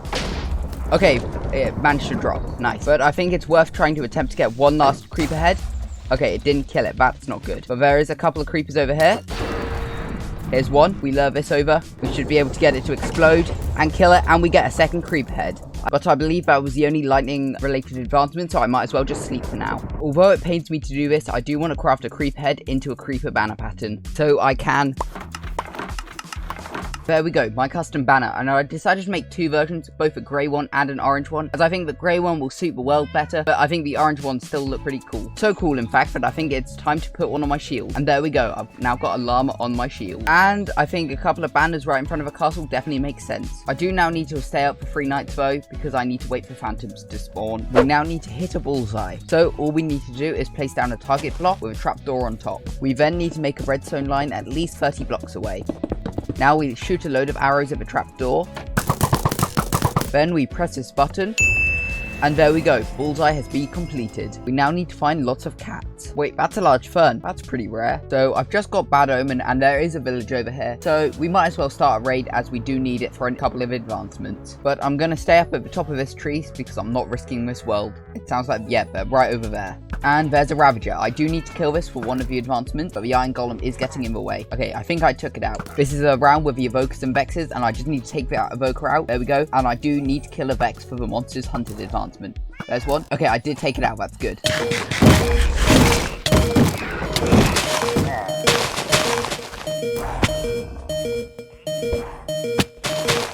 So that was a bit of a close situation. Okay, I'll head back up there now though. Why are there so many? Oh no, my cat died. How did that happen? Oh, that's not good. I just lost the raid because all the villagers died. For now though, let's head back to base. I now have 4 end crystals on me as it's time to fight the dragon. Here we go. Let's place down the end crystals and watch for dragon respawn. And this is the first time I'm actually fighting the dragon properly in this hardcore world, as the first time I actually killed it with a netherite hoe. There we go, the end again. Now we just need to destroy these end crystals. With the crystals now destroyed, it's just time to kill the dragon. And the dragon is now a one-shot, so all I need to do is run underneath it and hit it, and there we go. We've killed the dragon for the second time in this hardcore world. For one of my next advancements, I'm going to need lots of obsidian, so I might as well destroy one of these towers now. I've now gathered a stack and a half of obsidian, so it's time to get uneasy alliance by bringing a ghast into the overworld. Using a simple ghast farm, which there will be a link to in the description, I should hopefully get a ghast to spawn in the overworld. So I just went through the portal and there are ghasts in the overworld, so all I need to do is shoot this ghast. And there we go, uneasy alliance has been completed. But now it's time to ride a strider along a 50 block path. That's not good. My strider is literally on 1 HP and it started to rain, so I can't even let him out right now. But now let's give this a go. Hopefully this is long enough. And there we go. Feel like home has been completed. And we have now completed every nether advancement, every end advancement, and every Minecraft advancement. We've only got husbandry and adventure left. But we technically still have one nether advancement left. I mean, well, sort of. It sort of has to do with the overworld as well. And for this, we need to lure a hoglin off of my hoglin farm. And if we lure this hoglin down here, we get him to aggro on us. We get him to follow us. We need to lure him to this nether portal here. We can stand here, and as he jumps through, we light the portal, and he goes through, hopefully not dead, and we just need to wait for him to transform into a zoglin. He goes back through the portal. We are immediately getting attacked, which is not good. We get him to chase us. We crit him, and there we go. Monsters hunted. I've now killed every hostile mob in Minecraft. Well, except from the warden. Whilst exploring, I found this cute little cat, who I'm going to name Otto. But we're still missing 4 cat variants. And conveniently, this village had 2 of the types of cats I needed. Calico Cat has now been tamed. And we have finally tamed every cat inside of hardcore Minecraft. There's actually a pillager outpost right here, so I think it's worth trying to fight a raid. With Bad Omen now obtained, let's fly over to this village here. And there we go, we've started the raid. And there we go, Hero of the Village has now been completed. Which means I now need to continue waiting for phantoms to spawn. First though, I want to get Arbalistic, and for that I just need to poison these 5 mobs in this hole here. And it sounds like they're all getting hurt. Then we just shoot. And there we go, Arbalistic has been completed.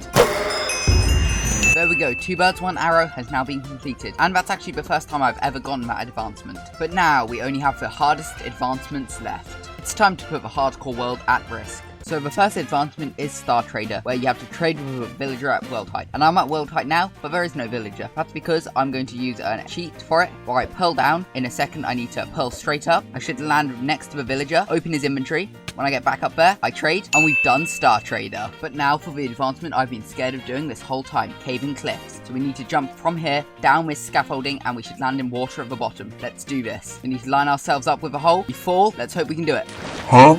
But somehow we failed. I've removed one of the sources of water, so let's try it again. I'm still very scared to do this, and we fall, and we failed again. So I think I've set it up properly this time. Let's just jump and hope that we can land it. Okay, there we go. It's straight into the water. somehow failed again. So with multiple attempts, it doesn't look like I'm going to be able to get Cave and Cliff's advancement today. But now, it's time to do the most difficult advancement ever. Many have failed on it, but I'm going to make sure I can do it today. And we did it, the hardest advancement of all time, Fishy Business, has now been completed. But wait, isn't there a hidden nether advancement? Oh no. But if you enjoyed, make sure to subscribe. It is now day 700 on my hardcore world and I'm building up a windmill. But it is now day 703, as today we're going to be building for 100 days. Now that I've done a bit of terraforming around here, I want to build a path going all the way down to my village. Now it's a good job I have loads of coarse dirt. The path has now been placed in, but the sides of it do look kind of boring, so it's time to build some wheat fields. And there we go, on day 708, the wheat field has been built up. The next part of the project I want to work on for these 100 days is removing lots of terrain. For that, I'm going to need a beacon. So that means we are going to need to kill a wither. Let's spawn it right here. There we go, it's in shield mode, and we take out the wither. This here is part of the terrain we need to move, so it's time to set up the beacon. Whilst I'm digging this out, don't forget to subscribe. It is now day 717, and not only have I removed a mountain, but I've also built a river. Well, kind of, I still need to fill the water in, but that can be done just like this. Well, I was hoping it would work better than that. Wait, I've got an idea. There we go, much better. I've now reached the depths of hell, so I can gather loads of soul sand to build a nether wart field. But now that I've got lots of soul sand, it's time to build up a nether wart field. And there we go, that nether wart field looks amazing right next to the wheat field and the windmill. Here we have a villager breeder, and now we don't. It is now day 724, and I want to start working on a custom riverbed similar to what I did over there. So that means I can place down some mud, some coarse dirt, and some muddy mangrove roots. But we can now do all of this along the river. But now we've got part of the river, we can start placing things like sugarcane, leaves, and peonies. A bit of time later, and now we have a new area to decorate. This area is now starting to look amazing, but I still think it needs some trees. There we go, these trees add lots of detail around this area. Putting shaders on makes me realise how dark this side of the river is, so I've got some sea pickles to light it up. And there we go, it is much brighter now. Now to build something I can't believe I've survived without. Animal pens, which includes one here for cows,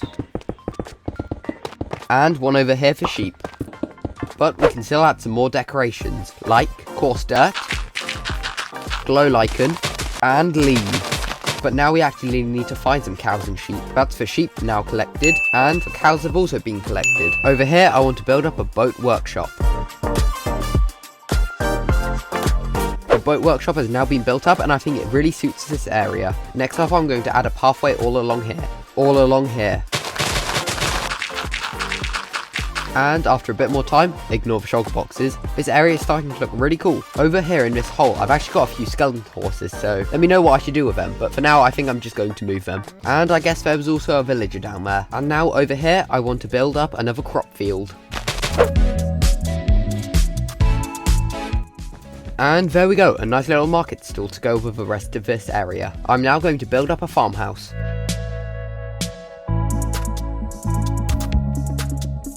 And there we go, on day 741 we've got a farmhouse built in, but we still need to connect it to this path. There we go, not only have I added in a path, I've also added in a lilac field and a new well. Right behind the farmhouse seems like a perfect place to have another field.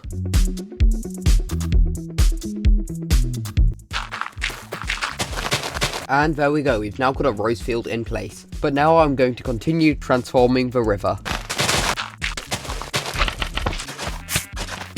And now it looks much better over here. And we are now on day 750, meaning we're halfway through building. But for these next 50 days, I need to pick up the pace as I've got a lot to build. Like a path over to this pig pen.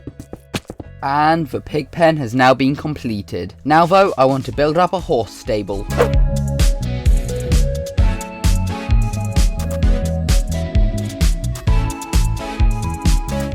And there we go, on day 755 the stables have been completed. Although for now, they're not going to serve much of a purpose. As there's a large space with nothing in it, I want to fill it up with another field. And there we go, a nice looking lily of the valley field, and also some new bee nests. But to continue building, we're going to need loads more resources, so it's time to chop down a load of trees. And now we need to gather lots of spruce wood. Now that I've gathered all these materials, it's time to build up a blacksmith.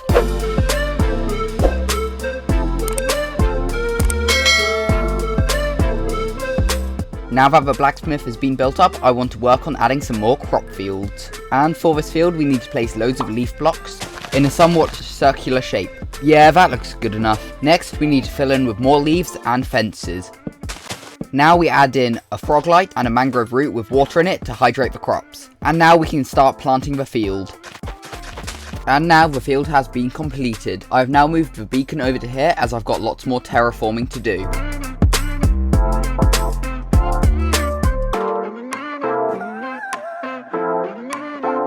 After 8 days and having to repair my netherite shovel twice, I have finally destroyed the mountain. I now need to spawn-proof the area so no mobs can sneak up and try and kill me. 1 hour later. With everything now being spawn-proofed, I think my creeper farm's gonna work a lot better. But there's still an ugly AFK platform in the sky, so it's time to improve that. There we go, I've now built up an AFK hot air balloon. But looking from up here, it made me realise how much work we've still got to do in these next 25 days. And I think the best place to start is by adding in some more trees.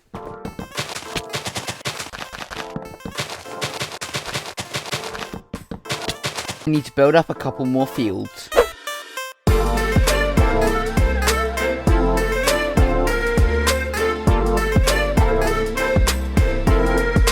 And there we go, 2 more fields and a load more birch trees have been added to this area. And there we go, another tree added to the area to help add variation. However, I'm now in desperate need of gravel so I can continue pathing out this area.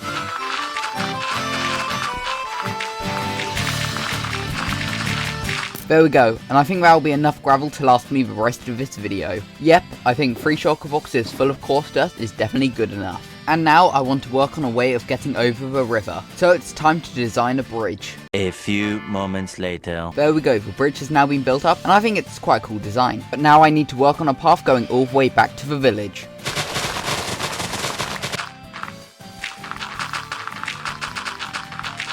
After some more time, I've added in the path and also a massive patch of carrots. But to add some more buildings around the area, I think it's a good idea to add some more market stands. Oh boy, do I love shearing sheep. And phantoms definitely don't make it a lot better. There we go, the market stands are now in place and I've also added loads more trees. It's now time to build a field. Wow, I haven't done one of those yet. And I'm now back in the nether to collect some more soul sand. We can now use this soul sand to create a massive netherwart field.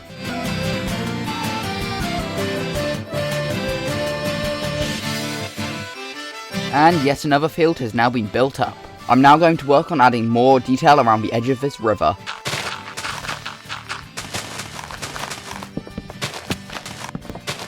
To add more detail around this area, I want to build up a ruined tower.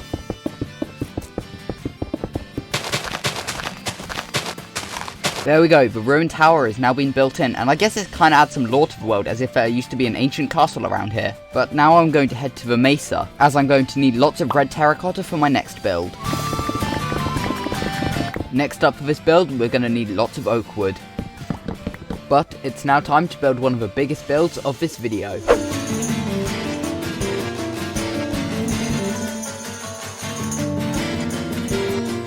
There we go, the barn has now been built up.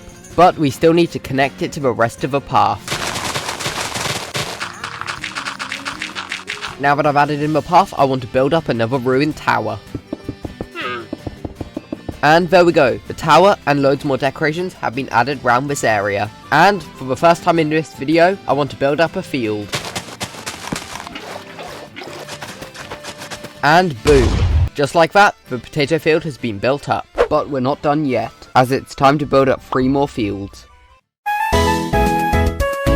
And there we go, loads more fields planted around this area. But now I want to build loads of wagons around this area. And now I want to build up some mud huts.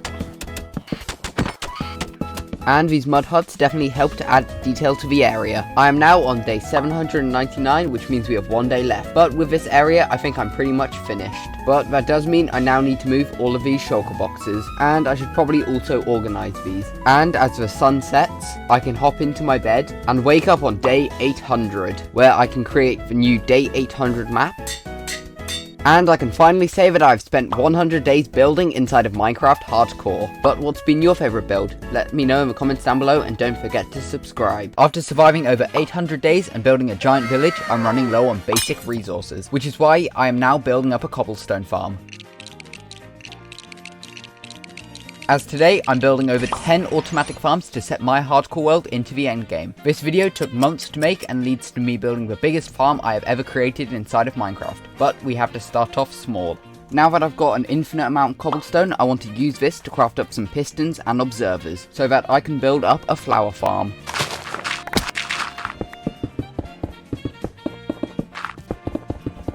But 1 flower farm is not good enough, so it's time to build 2.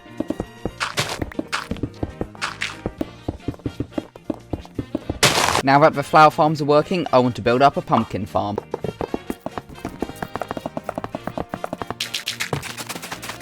Although I've now built up a pumpkin farm, the exteriors of both this and the flower farms look awful, so that means it's time to build up some farmhouses.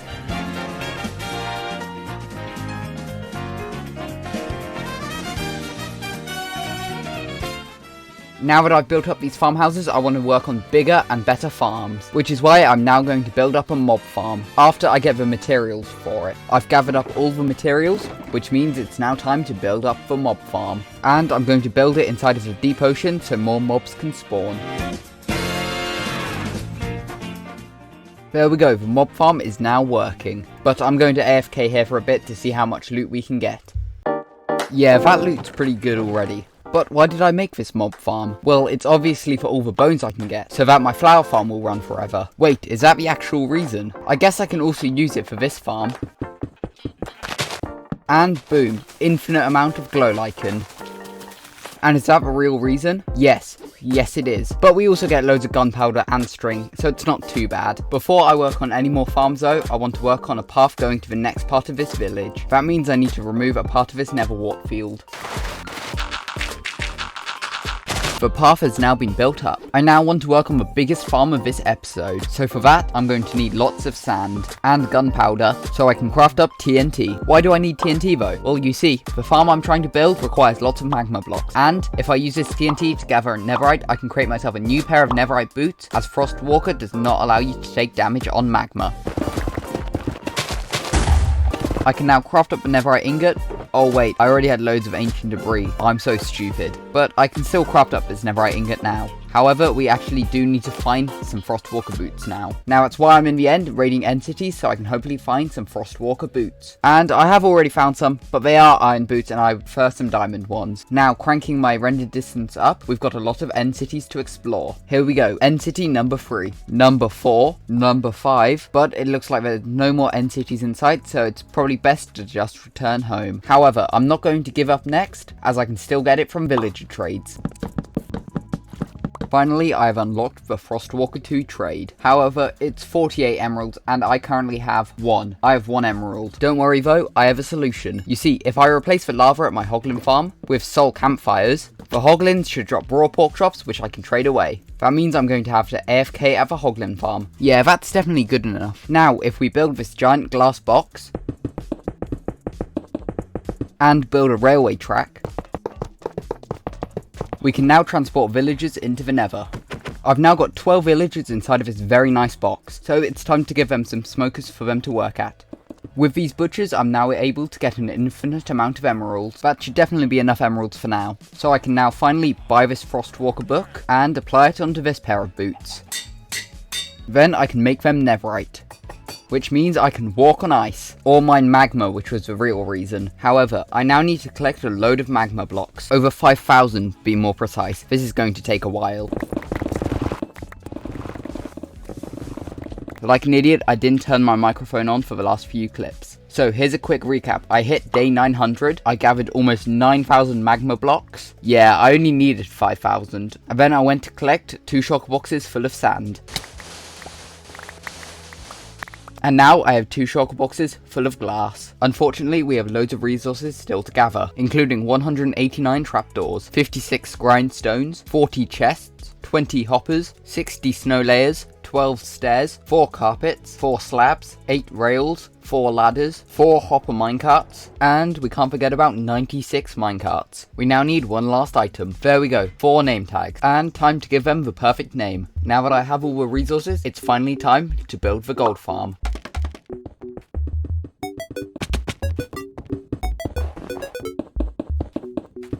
But now that the main part of this farm has been built, it's time to build the spawning platforms. And I'm really glad I have a schematic to copy off of, so it's time to get placing lots of glass and magma blocks. So off I went building the first part of this farm. But I made a huge mistake. I accidentally built it up by 1, that means we're going to have to eliminate one of the platforms. It's now time to place down loads of magma blocks. But instead of hearing this the whole time, I'm going to do this.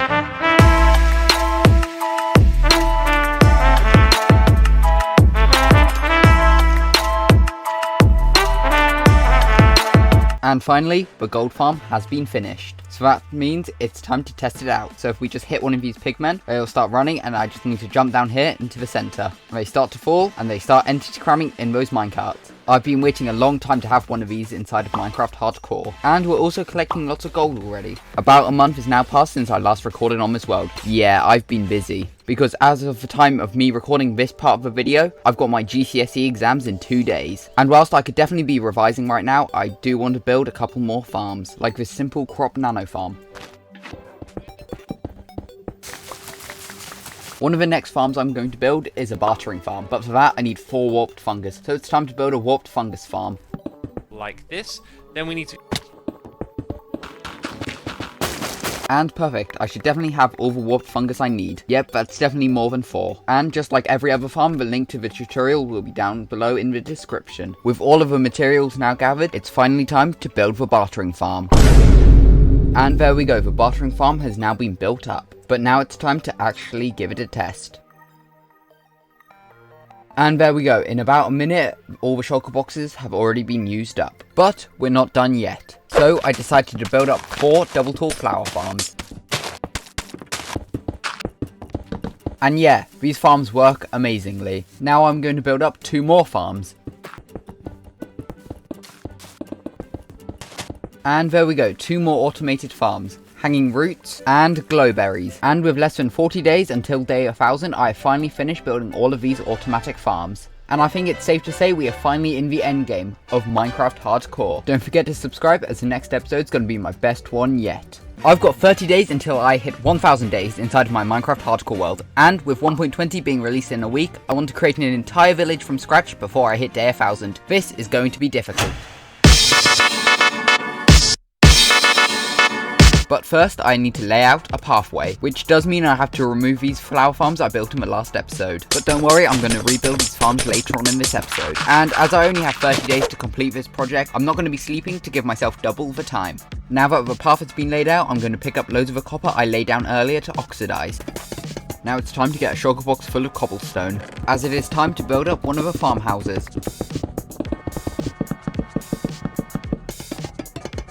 And there we go, the farmhouse has now been built. Wait, what do you mean it looks ugly? Hold on a second. There we go, much better. This area outside the farmhouses is looking quite boring, so I think it's time to plant a field.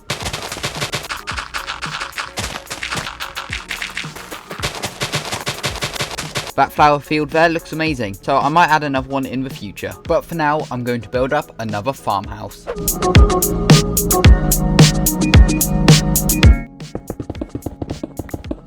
The farmhouse has now been built up, but the side of it does look very boring, so I'm thinking about adding a wagon to the side of it. And I think now's a great time to add in another field.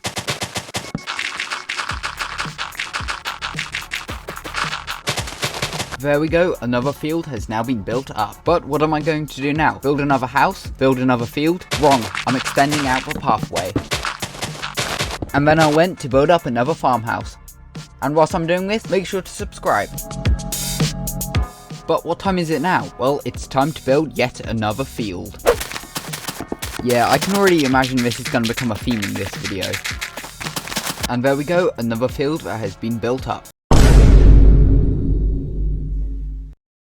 It is now day 2 of this village project, and I have 23 Minecraft days left. I'm also now going to add in another flower field. Wow, how original.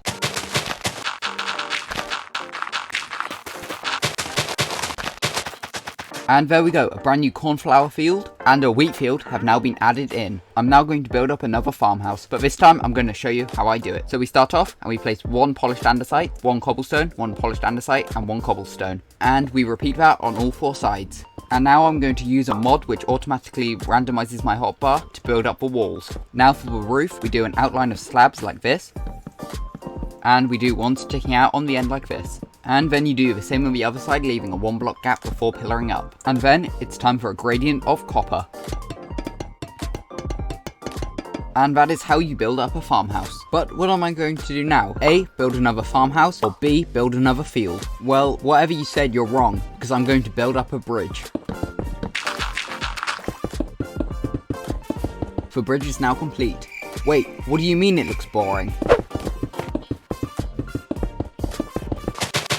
There we go, I think that looks a lot better. But I'm now in my test world as I want to plan out a couple more builds. And I think something similar to this building could definitely work out great.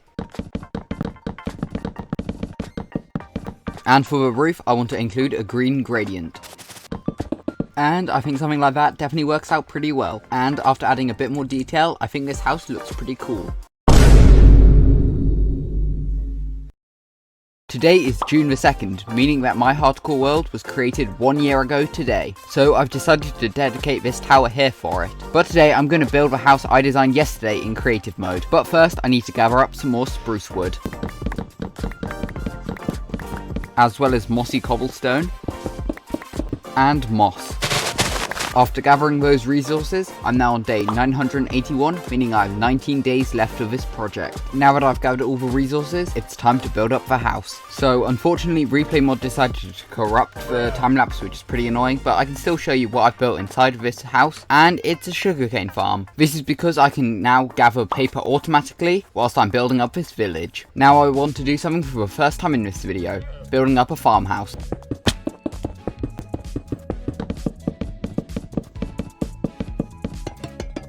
There we go, the next farmhouse has been built in, but I do now need to connect it to the rest of the path. And this farmhouse is actually going to have a purpose, as I'm going to put in the double tall flower farms I removed earlier in the episode. All 4 of these farms are now working. It is now day 4 of this project, and as we're over halfway through, it's time to look back on what the village first looked like. And here it is now, and I think we've already made quite a big improvement. But there is still a lot to do, so it's time to pick up the pace. So I decided to build not 1, not 2, but 3 brand new flower fields. Now that I've built the flower fields, I'm going to build up a tower over here.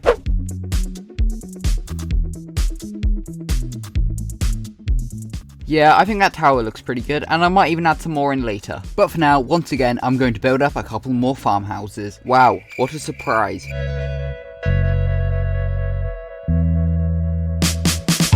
And there we go, the next 2 farmhouses have been built up. It's time to connect them to the rest of the village with a path. The path has now been completed, but I still need to connect a path to this house down here. And building this path has actually let me to have enough space for another field here.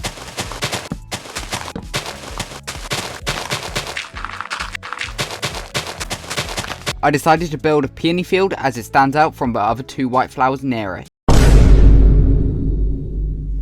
It is now day 5 of this project and I have 10 Minecraft days left. So here's building number 1, number 2, and number 3. With them now being built, I need to link them to the path. It's now time to deal with these boring patches of land.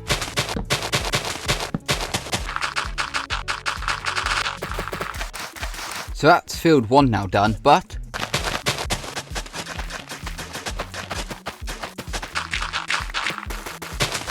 there we go, not 1, not 2, not 3, but 4 brand new fields have been added in. With it now being day 6 and me only having 7 Minecraft days left, I think we need to focus more on the details. So it's time to add in some trees, but not any boring old ones, custom trees.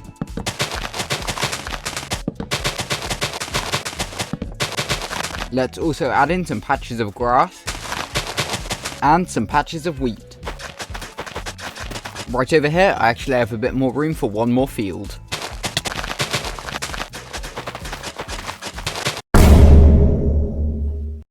It is now the last day of this project and I have 6 Minecraft days left. So I immediately got to work on some even more fields.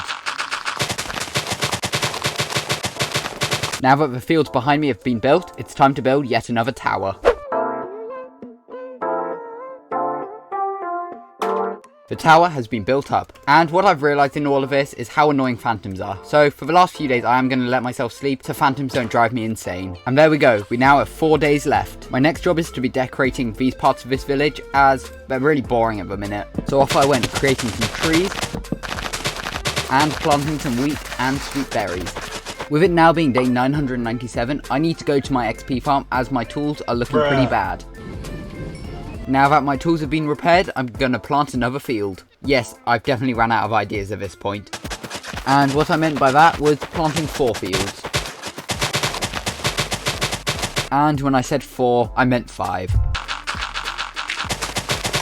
With all those fields now planted, I'm finally on day 999. So that means there's only one thing left, for me to clear up this giant shulker monster. For now, I'm just going to leave all of them in my castle storage room. And as the moon rises on the 999th day of this hardcore world, I can jump into my bed and finally say that I've survived 1000 days inside of hardcore Minecraft. There we go, that is the story of how I spent an entire week building a massive village inside of hardcore Minecraft. And with 1.20 now being released, I can work on bigger and better projects. Don't forget to subscribe.